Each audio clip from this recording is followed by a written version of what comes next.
The smaller conferences are going to suffer here. These students matter beyond their sport. If I was an Athletes Unlimited softball player, I would be like, why aren't our salaries going up? It's the French Open. Coco is playing Sabalenka. I gotta turn this on. I felt that before where I'm just like, you fucking refs blew this game for us. Shout out to Jenny from the Sports Brawl. She's absolutely amazing. She started an incredible movement. Franchising is one of the hardest business models to do. We are back with season 2. It's Lauren Deletsky. And I'm Jackie G. And this is the Clack podcast. We are back today. We're back every week. So you come to expect us at this point. But it's just Jackie and Lauren today. Amen. How do you feel about that? I feel great, and I'm sure our audience feels great about it too. I hope they do, because there's no guests calling in. It's just us. So Jack, I just want to call out that June, there's a special day in June that made me think of you. Okay. June 8th is National Best Friends Day. Oh. We didn't post about it, but I just want to say happy Best Friend Day. That's so cute. And happy Best Friend Day. The air way after that. I thought it was a good way to enter the conversation. I agree. I should have done a dedicated post to you on June 8th. I didn't even know. Friends don't need to post about it. And you know what? Fact. Send a text. Tell your bestie that you love them. Thank you. Anyways, and I know you got lots of besties. It's not an individual sport. It's a team sport. That's true. Don't use the term bestie loosely. So you're in my inner circle. Nick and I were talking about relationships and how much they change over time and how you sometimes try and hold on to people for so long that have been in a phase of your life that you care about. So funny that you're bringing this up. Were Carla talking about this? Pretty much after our wedding, we had this conversation. Yes. I think it's so important for people to reevaluate your friendships like every 5 years. Are these people bringing energy into my life? Are they meeting me where I'm at? Are they helping me grow? And I feel like you came into my life at this time that I just needed someone like you the most. That's so crazy we're on the same page, because like I've got like my newer friends that have came into my life since I moved to Portland, you being one of them, Nej being one of them. I'm just so grateful for you guys. I genuinely feel like these people that are in my life at this point, they're going to be with me forever. I genuinely think that. 100%. And we're going to follow you into parenthood. I'll be your coach. I'll finally be your coach. That is going to be, you will be the best coach for that. I'm going to try. But so yeah, we got a lot to talk about today. Should we just jump into the drip? I love it. Let's go. Drip, drop. Trippity drop. But please, if you don't subscribe to Clack, please do on YouTube. Make sure you follow us on Instagram. We want to know who you are. We want you to be part of our community. Good job. You nailed that. Okay, well, we love you guys. Let's jump in. You will never hear Jackie asking you to subscribe. It will only be me. Will not. Should we jump in? Let's do it.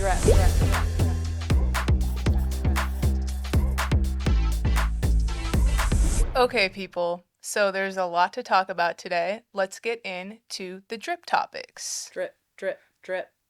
Drippity, drippity, drop. So let's jump right into it. Drip topic number 1. Let's talk a little bit about the NCAA versus the House rev share. Yeah, this was a legal proceeding that a lot of people have been waiting for. So, Jack, I know you've done a little bit of analysis on it, and we've had some conversations about it. What's your POV? And tell everybody what it is, and then we can talk a little bit about it. Yeah, so the NCAA versus the House, like, ever since NIL became a thing and NCAA athletes were able to get paid for their name, image, and likeness, a lot of rules and regulations and questions were starting to arise, because now finally NCAA athletes could get money, right? Whereas before, like when I played in college, we couldn't receive anything. So they created the NIL Collective, which is basically a group of boosters or people tied to the schools that were able to pay players directly. Now, can I ask you a question on that? Yeah, for sure. These boosters, are these like high net worth individuals that are associated with the school that just want to give their money to help in this space? Yes, and sometimes they're tied to business. So in order for an athlete to receive money by a specific booster, the booster asks for the athlete to do something in return, whether it's like an appearance or some sort of social deliverable as an exchange. So this was a really big legal battle that was just finalized recently.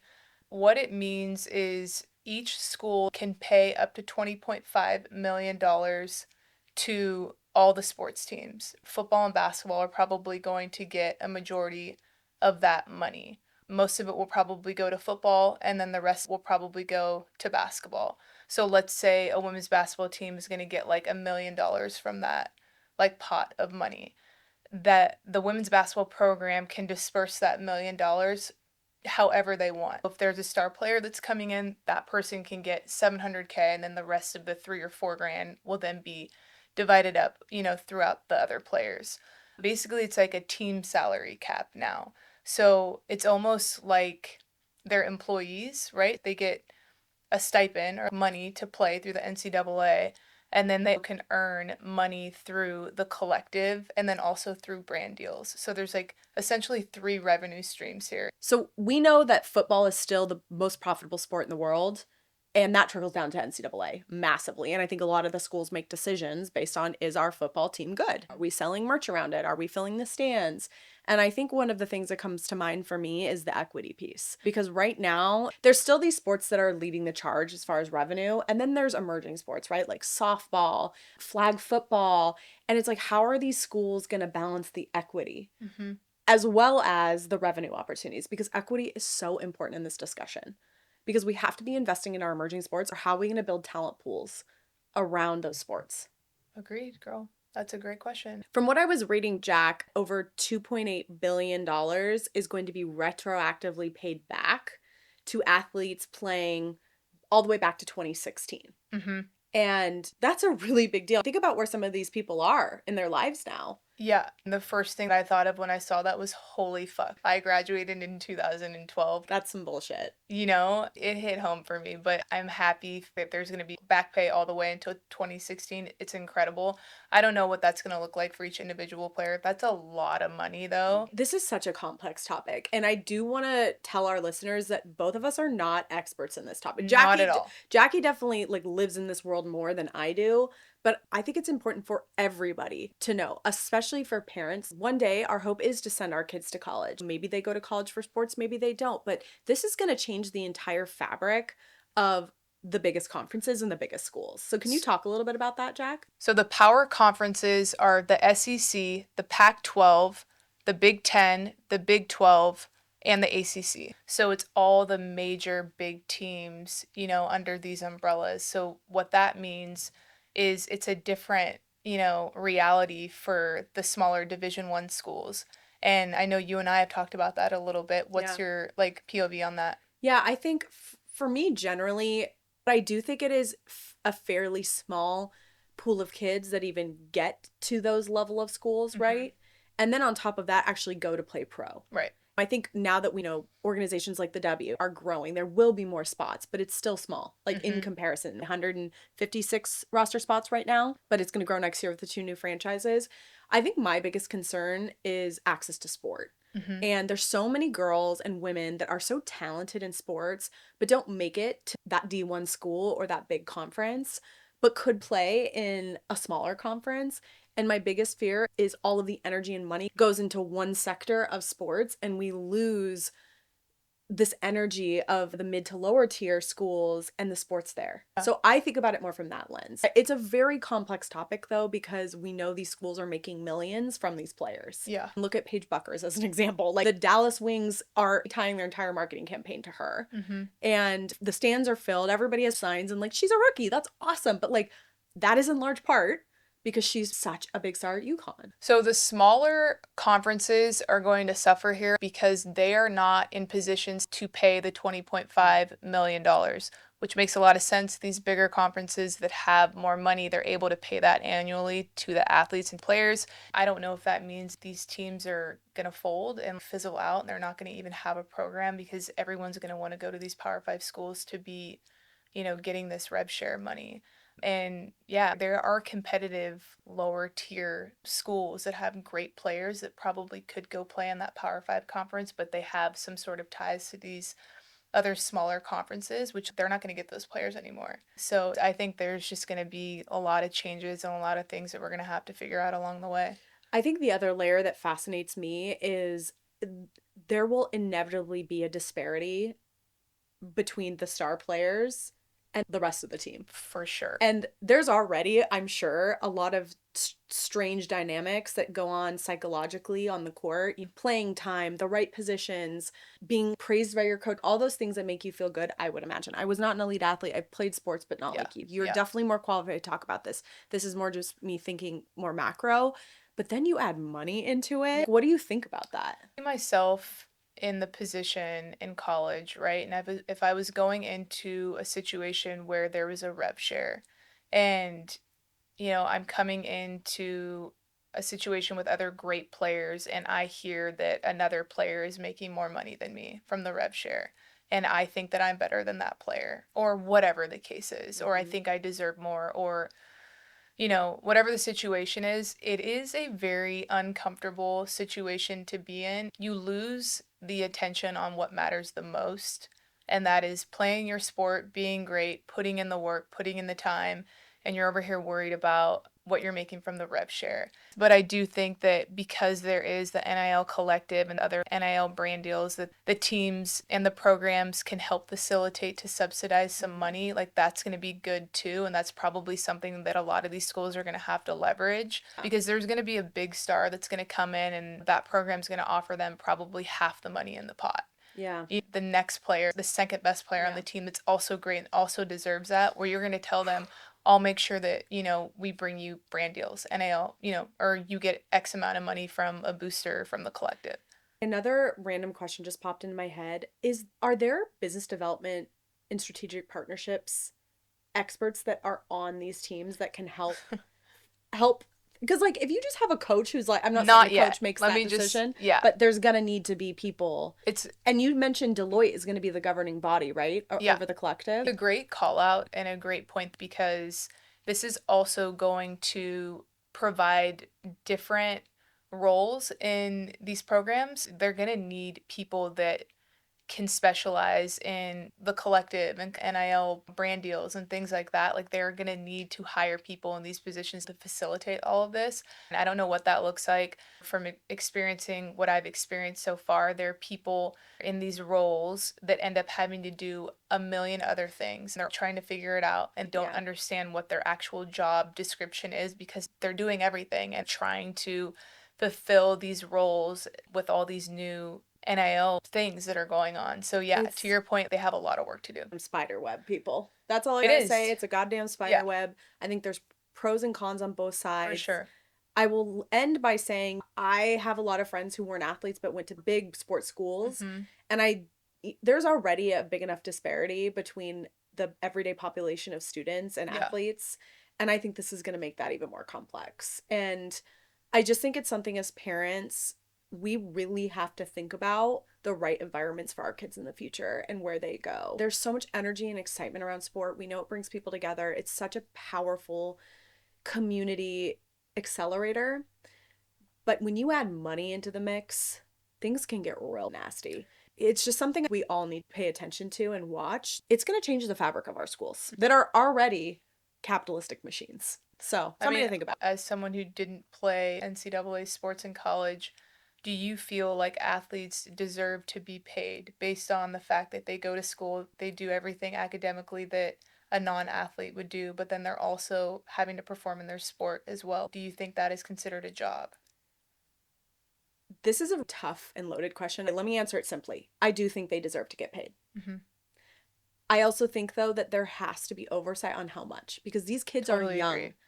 Financial literacy is not something they build into our education system. Mm-hmm. And it is so important. Think about these 17, 18-year-olds making $500,000. That's a wild amount of money. I think it's just something as a society we need to be acutely aware of and realize that these students matter beyond their sport. We need to make sure that we're setting them up to be healthy, successful adults in sports, out of sports, and managing the money part of it is so crucial. Yeah. It's a very complex topic, but yes, I think they deserve to get paid. I think it's a great POV and it brings up another situation. These athletes are getting taken care of so well in college and they have NIL now and they are making so much money when they get to the pros at the next level and making $75,000 on their rookie scale contracts for the first 4 years of their WNBA pro career.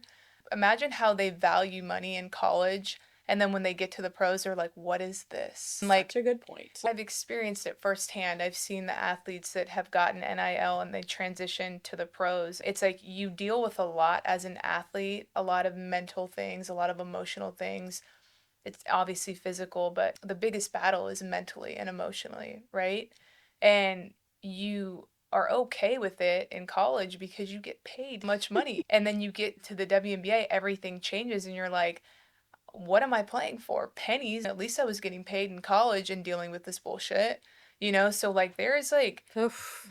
there's some crazy things you have to think about and a lot that goes beyond this conversation. But yeah, I think it's fascinating anytime you infuse a space that already has a lot of money with more money and then expand the capital amongst athletes or employees. It's just so complex. Someone like me, my income level raised based on my performance year over year until I got raises, new jobs, new promotions, more linear path. For athletes, there's no such thing as a linear path. For people in industry, that changes too. yeah. It's a fascinating topic, and I think we all need to really pay attention to it because it is going to change everything about the college system. Moving on to drip topic number 2. Whoop, whoop. The MLB, the Major League Baseball organization, for the first time in 125 years of its existence, is investing in Athletes Unlimited Pro Softball. It's fire. Let's just take a moment to let that sink in. This is a remarkable investment from that organization. Like, massive flowers to Athletes Unlimited for this deal. What we know, or what we believe we know, is that the MLB is taking about a 20% stake in Athletes Unlimited Pro Softball, and they invested about an 8-figure number over a period of time into the league. That is massive. Huge. Yeah, it's incredible. And I think for the people that don't know what Athletes Unlimited is, it's a professional league here based in the United States. They have women's basketball, women's softball, and volleyball, an emerging league here in the US that provides just another place for athletes to play outside of the WNBA and other leagues. I do think it's really cool that they represent multiple women's sports. I'm sure it's very difficult, and they're tasked with a very difficult job of trying to serve all of these different types of athletes with different needs in different sports, but the growth in softball is insane. Yeah. And I think the MLB sees what's happening with the tailwinds in women's sport. They Right. see these amateur leagues growing. They know that they need to build the pool of talent from grade school up. This is a very big systems investment. That's what I like to call this type of investment. So let's just talk about viewership for a moment. And I'm going to talk about this more as a steady decline. From the early 90s, when the average viewership for baseball was somewhere in the 22 million, then you bring us up to today where it's more averaging around 7 million. That's a pretty significant decline. Yeah. There are a lot of factors to that. However, they have had a lot of comebacks with really big players, rivalries, like the Dodgers versus the Yankees. That was a huge moment viewership-wise. So there are those moments that are helping it tick back up, but those are one moment versus the steady overall decline they've seen. And now fast forward to today, within the last few years, it's somewhere hovering around 7 million. That's a wild drop. Look at that decline over Yeah. time. That's really massive. Yeah. And while it's still a heavily engaged sport, and we know the sport landscape has changed drastically, this is a very good move for the MLB, in my Totally opinion. agree. Why do you think there's a huge drop off in viewership? I think that there's just been so much energy around other sports that have grown massively, like NFL, NBA, what's happening with women's sports too. And also you just think about other industry impacts like social media and more attention in different places. It's just so hard to build one captive audience. That's why any marketer's job is so hard. Right. Because there's so many channels now to build audiences. We talk about this all the time. It's nearly impossible to find a one-stop shop where I can watch every women's game unless I go into a women's sports bar like the Sports Brawl. Right. And so I think that plays a big role. I also don't feel like the MLB has innovated around content and storytelling the way that other leagues have. And I think women are a genius at that. We know that women are great at building communities, great at driving word of mouth. We control more than 50% of the pocketbooks in this country. And if we apply that to sports and we get more women playing, engaging, paying, yeah, that's why we exist. Love that. I have another question for Yeah. you. What impact do you think the MLB is now going to have on Athletes Unlimited now that they're an equity holder? Like, what do you think is the role that they're going to play? My hope is that they really approach this sport from a systems perspective. More capital means more opportunity. So they're going to look at the gaps in the sport and figure out how to fill them. So I think it's going to unlock more TV deals, more opportunities around the talent pool and investing in talent, going across the country and figuring out where is emerging talent in high school, where is emerging talent in college. I think it's going to be all those things, right? It's going to also invest in storytelling and really elevating the stories of these women in these sports that are building communities around them. Hopefully they can leverage that same formula for the MLB where this sport as a whole can grow. But we know it is long overdue for softball to get the same investment as baseball, and especially because women don't play in baseball, right? Yeah. They have their own league. It brings me back to when the WNBA raised $75 million. I don't remember what year it was. And everyone was saying, why isn't that money going towards player salaries? If I was an Athletes Unlimited softball player, I would be like, why aren't our salaries going up? Because they're still making somewhere between like 50 to 75K, base salary, which is low in my Oh, opinion. it's insane. They should be making more. My first instinct is, why can't that money go to the players or some of it? I like to take more of a systems approach to this. I think you have to make sure the players are happy, right? Like any company, you have to make sure your employees are paid enough and feel validated for their hard work and performance. I also think this is a company. We have to look at sports like a business. It is a business. And you have to figure out all the different spaces and places you need to invest for your business to make money. The players are one part. Player salaries 100% should be part of the conversation, especially for players that are driving viewership, driving merchandise opportunities, like all the things that we know go into the systems of these sports. But there's also a lot of other things that need investment. Just think about technology and infrastructure of these sports. For sure. And that's not the sexy stuff we want to talk about. I really hope the MLB and Athletes Unlimited take a real systems approach to this investment, which I think they will. Yeah, same. No, I'm excited for these women's softball players. They deserve to have this platform. So this deal with Athletes Unlimited and Pro Softball is going to help them future-proof new opportunities to drive viewership, expansion, more eyeballs. There are a lot of women that watch baseball, for sure. Yeah. You also get to capitalize on women's sports fans who then will watch softball. Yeah, amen to that. Why do you think there's not like a WNBA softball league? I think money follows attention. And the MLB has been such a big sport for so many years, and they just haven't invested in a women's league. And I think there's, it's a very big college sport. It's huge in high school and obviously grades below. And it's big in other places, it's big like in Australia. Yes, it's big in other countries. I just don't think it's almost like any big idea or product. If somebody just doesn't make it happen, it just doesn't happen. Right. And I think that's what Athletes Unlimited has really stepped in to do, to say there is a huge potential economic opportunity for this sport, and we're going to grow it from more of the amateur side so that one day there's like an MLB of softball, right? It's just, for me, it's like someone just needs to take the bull by the horns. Could not agree more. So leading into drip topic number 3, I've got a question for you. Ready for this? Did you watch the French Open? I woke up at 7 a.m. and realized it's the French Open. Coco is playing Sabalenka. I got to turn this on. Love that. That match was so fun to watch. So fun to watch. I just want to give massive flowers to Coco Gauff. She is an incredible icon, incredible athlete. She's the first American woman since Serena Williams to win the French Open. Damn. And I think there's only been 3 women ever from America to win. And I think the numbers don't lie. The average viewership is about 1.5 million for this French Open, and that was double from last year. Overall, huge win for women's tennis, huge win for Coco Gauff, huge win for New Balance. Signing Coco was one of the smartest business decisions they've done. I see New Balance as a real force in sportswear and footwear right now. I feel like she's had so many highs and lows in her career.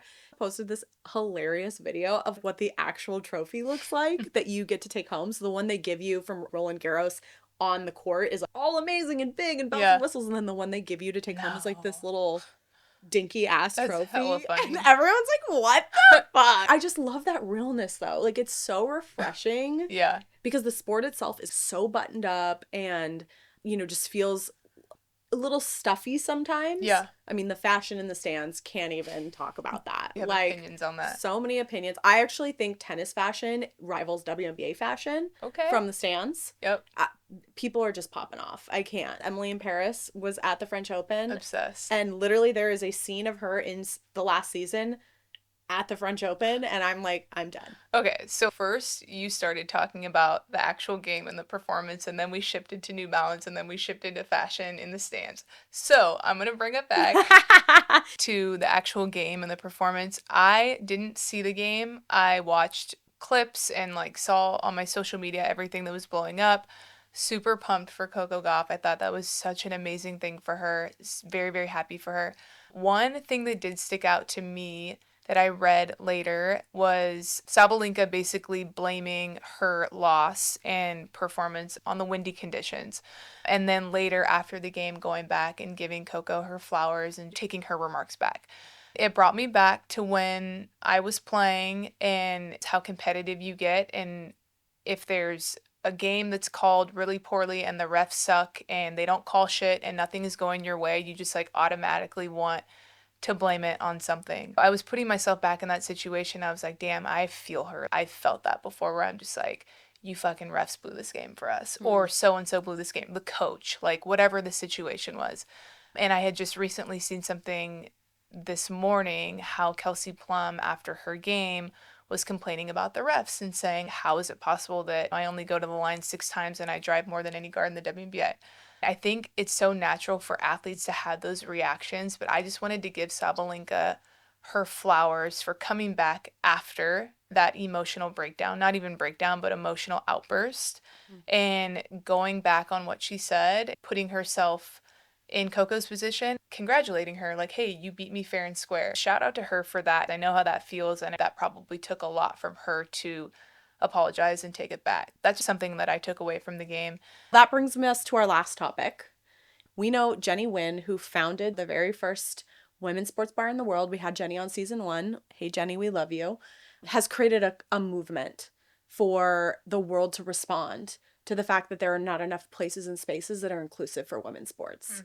And today, there's over a dozen women's sports bars around the country. I think you're even seeing that traditional sports bars are being more open to playing women's sports. Right. Jenny built this movement, founded here in our hometown. And major flowers to Jenny because they have now expanded to 5 new cities. So you can go to a Sports Brawl location in Portland, Oregon, in St. Louis, Missouri, in Boston, Massachusetts, Indianapolis, Indiana, and Las Vegas. I'm personally excited about that one.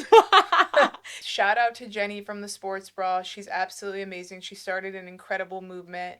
Franchising is one of the hardest business models to do because you basically have to run mini brands that are owned by other people in other places. Yeah. Jenny started this, I believe, in 2018 and has created a huge movement. Someday I hope there's a sports bra in every single city across the country. Huge congratulations. It's a signal that there is a market, there is a fan, and there is opportunity here. I think when I heard that Indianapolis got a location, I was instantly like, oh, Caitlin Clark has something to do with that. I don't know why necessarily those cities, because I haven't asked Jenny, but my assumption is great women's sports cities.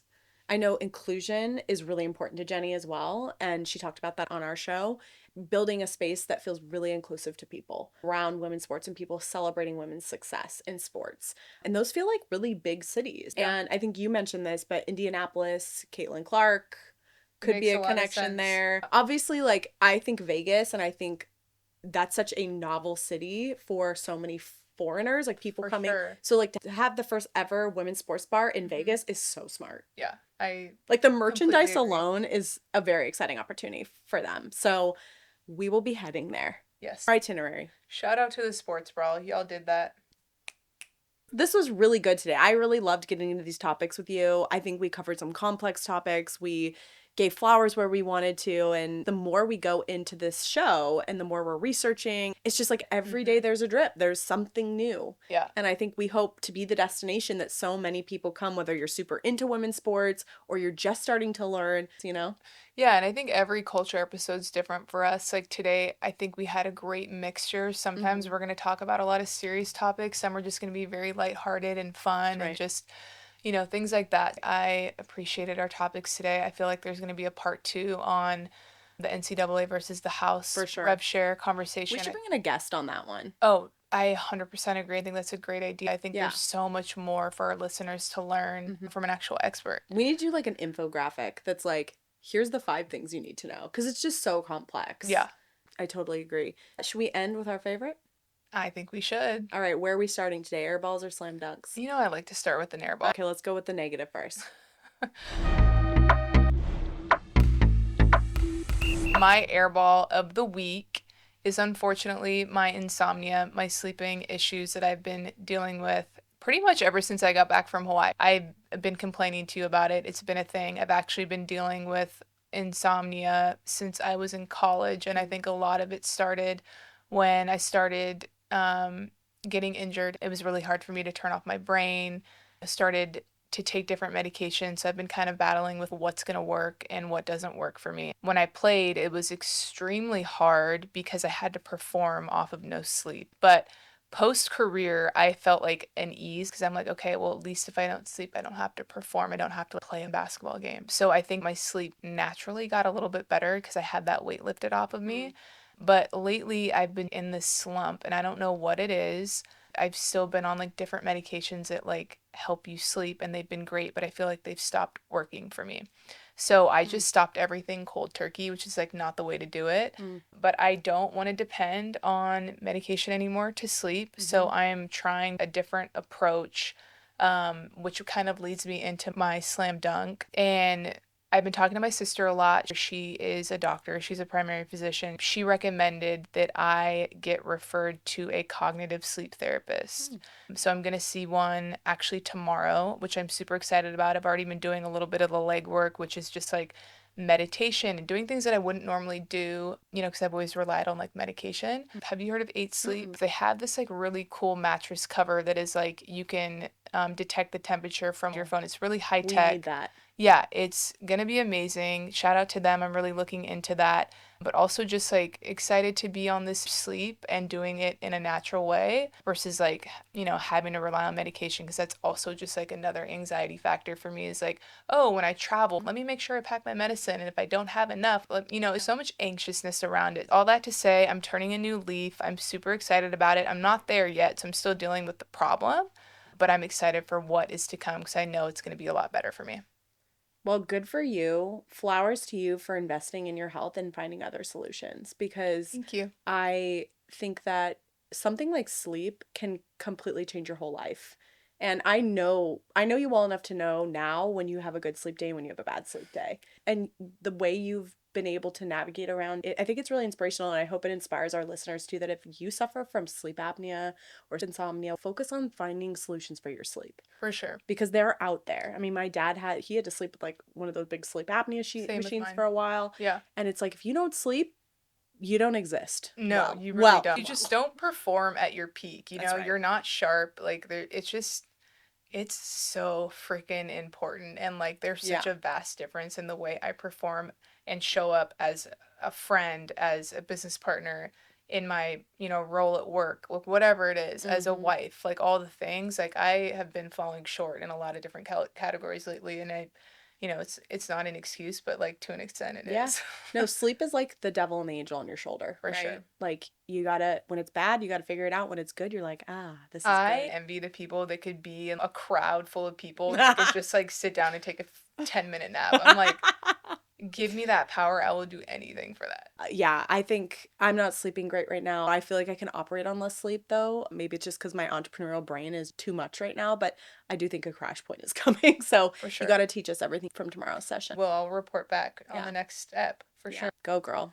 All right, my airball, I'm going to keep it in the women's health zone as well. I've had 2 children. I talk about them all the time on the podcast. My pregnancies were really hard on me physically, mentally. Birthing them was very hard. My daughter, I bled out. I had to have surgery. It was graphic.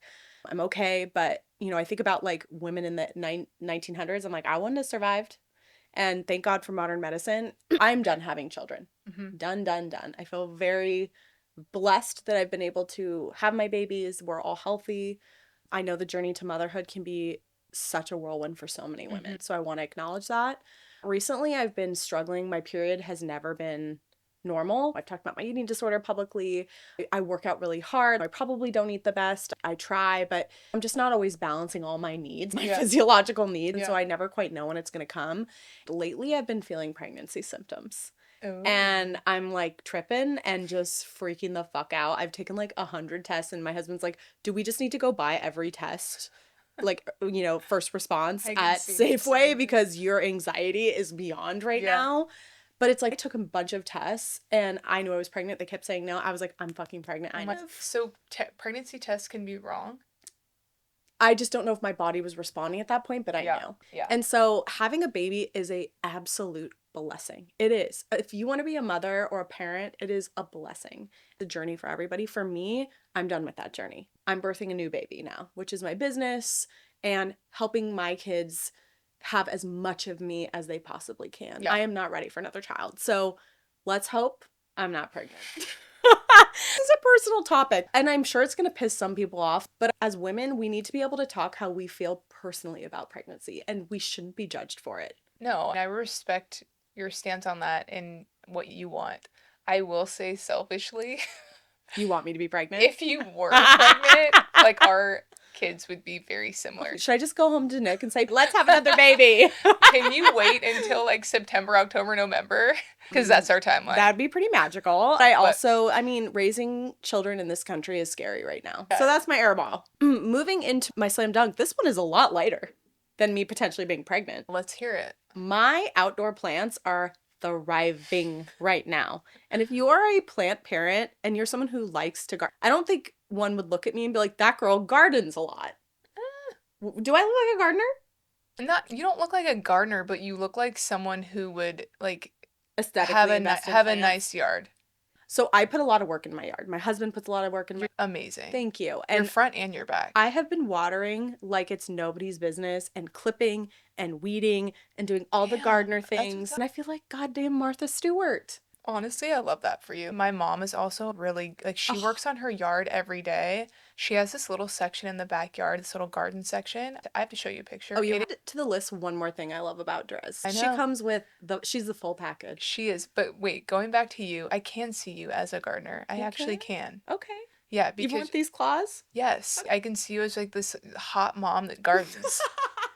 You know, I'm here for it. Okay, I'm here for that. Be a little thirst trap while I'm gardening, you know? I'm sure Nick would love that. I am a proud plant mom and a proud plant mom. So if you are a plant mom, DM me about your favorite plants. How do you take care of them? My indoor plants, I will say, are suffering more than my outdoor plants, but we can't be perfect. There's never going to be a perfect equilibrium. We just had a fucking indoor plant that absolutely died, and I'm trying to save it and put it outside to get some natural sunlight. It's done. Isn't that the worst? Yeah, when it comes to outdoor plants, though, like all my outdoor plants fucking die all the time. Really? So I just got actually Nej gave me a fake plant that I put outside in my patio, and I know people out there hate people that do fake shit. I don't nothing inside my house is fake, but I do have a fake outdoor plant. You know, all right, well, those were some slam dunks and air balls and then some lighter stuff. Yeah, you know, we had a little bit of levity in this one. I love our slam dunks and air balls. I know. It was great. But we got to get you some food. Every episode, we mention that Jackie's ready for some food. She's ready for Burgerville. So let's go do this. Jackie's never tried Burgerville. If you have ever been to Oregon, Burgerville is the best fast food joint. I don't care what anyone else says. Yeah, it's a bold statement. It's a bold statement. I stand by it. All right, I'm gonna see what's up. Yep. So love you. Great episode. I love you too. Well done, my friend. Okay, we'll see you. We'll see you soon. Let's do it. Woo!